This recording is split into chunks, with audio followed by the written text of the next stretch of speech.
Welcome students. Semester 2 आप लोगों को कॉरिलेशन मेथड्स बहुत सारे पढ़ने हैं। कॉरिलेशन एक ऐसी विधि है जिसने कॉरिलेशनल मेथड्स बहुत सारे हैं और कॉरिलेशन की जो विधि है उसका निर्माण गॉल्टन के स्टूडेंट्स पियर्सन कार्ल पियर्सन ने किया। मैंने शायद पिछले क्लास में आपको ये दिया भी है, लेकिन आज हम लोग जो बात करेंगे वो ये कि आपको कॉरिलेशन का जो एक rank difference and product moment method बहुत ही पॉपुलर मेथड्स हैं जिसको आपने ऑनर्स में पढ़ा है। अभी आपको कॉरिलेशन का पॉइंट बाय सीरियल, तो उसके कुछ पॉइंट्स हैं जिनको हम लिखाएंगे आज। आप इसका थ्योरेटिकल पार्ट करें। जब मैं आपको बोर्ड का यूज़ करूँगी तो पूरा आपको सम बताऊंगी। उसका जो न्यूमेरिकल पार्ट है वो बाद में बताऊंगी। मैंने अभी chi square, Mann Whitney test और कॉरिलेशन और टी टेस्ट आपको बताया है। मैंने कॉरिलेशन के संबंध में कुछ बातें हैं जिनको आपसे हमको शेयर करना है। तो आज इसके लिए ही कॉरिलेशन एक ऐसी विधि है। अभी गॉल्टन का नाम आपने सुना हुआ है। बायोलॉजिकल स्टडीज़ गॉल्टन की बहुत ही मशहूर हैं और उन स्टडीज़ के आधार पर साइकोलॉजी को बहुत ही फ़ायदा हुआ। डार्विन की थ्योरी पर कॉरिलेशन, तो हम अभी ये कॉरिलेशन के बारे में कुछ बात करते हैं। कॉरिलेशन गॉल्टन के students Pearson and Karl Pearson and Spearman ने इसका निर्माण किया और ये गॉल्टन के बायोलॉजिकल स्टडीज़ पर निर्धारित था और उनका एक प्रिंसिपल था theory of regression. Theory of regression के आधार पर ही तो हम लोग कॉरिलेशन के जो मेथड है पॉइंट बाय सीरियल, जिसको आर बाय सीरियल कहते हैं, द्विपांक्तिक सहसंबंध, इसको आपको पढ़ना है। R biserial and point biserial. तो मुख्य रूप से कॉरिलेशन की दो विधियां प्रचलित हैं। पहला है रैंक डिफरेंस जो एक नॉन पैरामीट्रिक स्टैटिस्टिक्स है। दूसरा है प्रोडक्ट मोमेंट मेथड जो एक पैरामीट्रिक स्टैटिस्टिक्स है। पियर्सन आर तथा स्पीयरमैन रो पी कहते हैं उसको। तो ये दोनों हम लोग आम तौर से पढ़ते हैं। इसके अतिरिक्त भी कुछ मेथड्स हैं जिसका नाम आपको हम बोल रहे हैं, आप इसको आराम से लिख लीजिएगा। बाय सीरियल कॉरिलेशन पहला, दूसरा पॉइंट बाय सीरियल कॉरिलेशन, तीसरा tetrachoric correlation, phi coefficient correlation, coefficient of contingency, the correlation of ratio, 6 partial correlation, 7 और 8वां मल्टीपल कॉरिलेशन। दो मुख्य विधियों के अलावे ये 8 विधियां भी हैं जिसमें आपके कोर्स में r biserial and point biserial, phi coefficient जिसको आपको नहीं पढ़ना है या कभी कभी आता भी है, अभी मैंने बहुत ध्यान से नहीं देखा है। तो आज हम इसका थ्योरेटिकल पार्ट आपको बताने की कोशिश कर रहे हैं। लिसन में रिबर, ध्यान से सुनिए, हम आपको बता रहे हैं पॉइंट बाय सीरियल आर बिस जिसको कहते हैं। आर और नीचे में छोटा BIS लिखते हैं। पी बिस, आर पी बिस कहते हैं, आर पी बिस। तो रिबर के अनुसार आर पी बिस वो है जिसमें एक चर सतत मापनी कॉन्टिन्यूअस मेजरमेंट पर मापा गया है और दूसरा चर द्विभाज्य डाइकोटोमस पर मापा गया। पहला पॉइंट। दूसरा, पॉइंट बाय सीरियल पे विभाजन का आधार नेचुरल या रियल होता है, जैसे मेल फीमेल, जैसे मैरिड एंड मैरिड, या तो मैरिड होगा या अनमैरिड होगा, अलाइव और डेड, मरा हुआ होगा या जिंदा होगा, यानी नेचुरल या रियल होता है। लॉयल डिसलॉयल, कोई एक आदमी लॉयल हो सकता है या डिसलॉयल हो सकता है। एंड नेचुरल डाइकोटोमी आदि नेचुरल डाइकोटोमी कहलाता है। नेक्स्ट पॉइंट है व्यावहारिक रूप से कभी कभी इस कोर्स का डाइकोटोमी किसी एक मेजरमेंट स्केल के आधार पर मान लेते हैं, जैसे adjustment, male adjustment, successful, unsuccessful आदि। क्लियर हुआ? व्यवहारिक रूप से हम कभी कभी इस कोर्स का डाइकोटोमी किसी एक मेजरमेंट स्केल के आधार पर भी मान लेते हैं, जैसे adjustment, male adjustment, successful, unsuccessful आदि। ठीक है।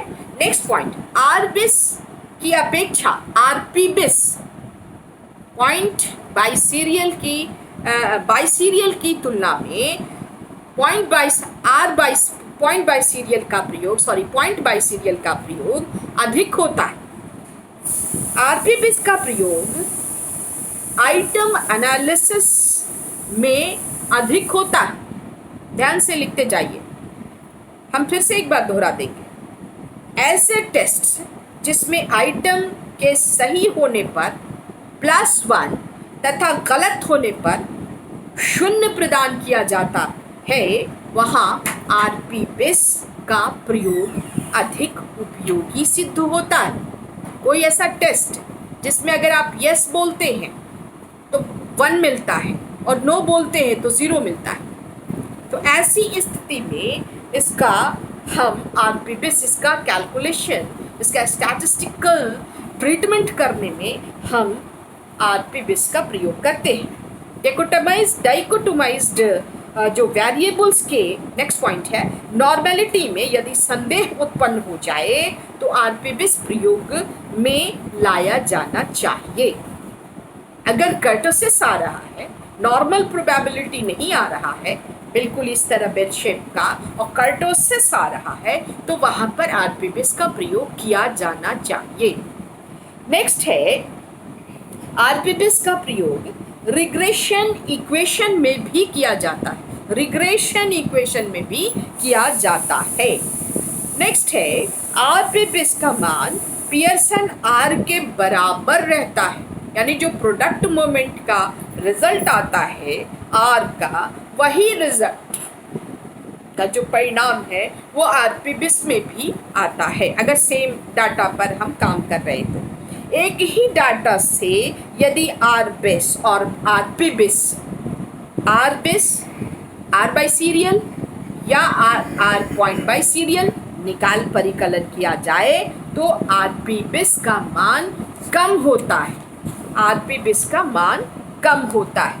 आरपीबिस का जो फॉर्मूला है वो कई फॉर्मूले हैं उसके, लेकिन आरपीबिस का जो फॉर्मूला है mean P minus mean Q divided by standard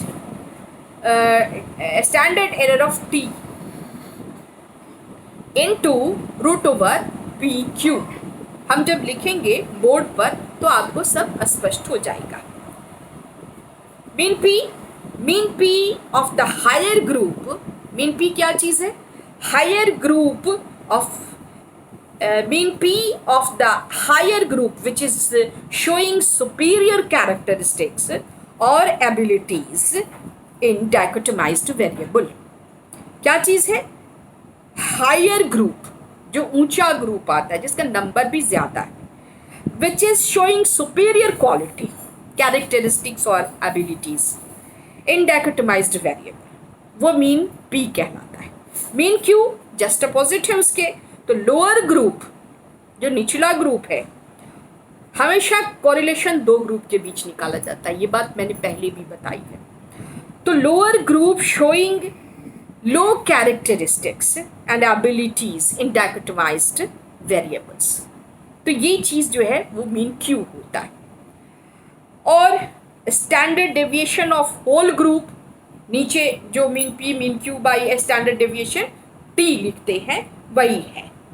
और उसके बाद P proportion of higher group in the total sample, और Q है proportion of the lower group in the total sample.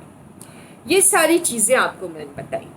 देखिए, it's a very simple statistics but little bit lengthy, तो इसको आपको समझना पड़ेगा, थोड़ा दिमाग लगाना होगा। मैंने पहले ही आपको थ्योरेटिकल पार्ट दे दिया है और एक दिन में आप इसमें जो मैं पहले मीन पी निकालते हैं, फिर मीन क्यू देते हैं। हमको 2 दिया रहता है क्लास इंटरवल और 2 फ्रीक्वेंसी दी जाती है। दोनों का टोटल करना है और पहले वाले का मीन निकालना है। एक ही क्लास इंटरवल पर, उसी क्लास इंटरवल पर दूसरी फ्रीक्वेंसी से हमको मीन 2 निकालना है। मीन 2 दोनों जब निकाल लेते हैं तो FT करते हैं, फ्रीक्वेंसी टोटल करते हैं, उसका फिर मीन निकालते हैं शॉर्ट मेथड से और उसके बाद उसका स्टैंडर्ड डेविएशन निकालते हैं, SD निकालते हैं। और ये थोड़ा लिटिल बिट लिंगर है बट टफ नहीं है। सो प्लीज़ आप मेरे जो ये लिखाए हुए पॉइंट्स हैं उनको थोड़ा सा याद कर लीजिए और उसके बाद जब हम लोग बोर्ड वर्क करेंगे तो आपको आसानी होगी। पहले हम काई स्क्वायर करेंगे, उसके बाद मैग्नेटिक यू टेस्ट करेंगे, उसके बाद हम आपको पॉइंट बाय सीरियल या RPBIS जिसको कहते हैं ये हम आपको पढ़ाएंगे। One way analysis of ANOVA जो है, एनालिसिस ऑफ वेरिएंस जिसको कहते हैं अनोवा वन वे, वो आपको हम लास्ट में पढ़ाएंगे। दैट इज ये नॉन पैरामीट्रिक स्टैटिस्टिक्स है, RPBIS नॉन पैरामीट्रिक स्टैटिस्टिक्स है। Is that clear? Okay bye.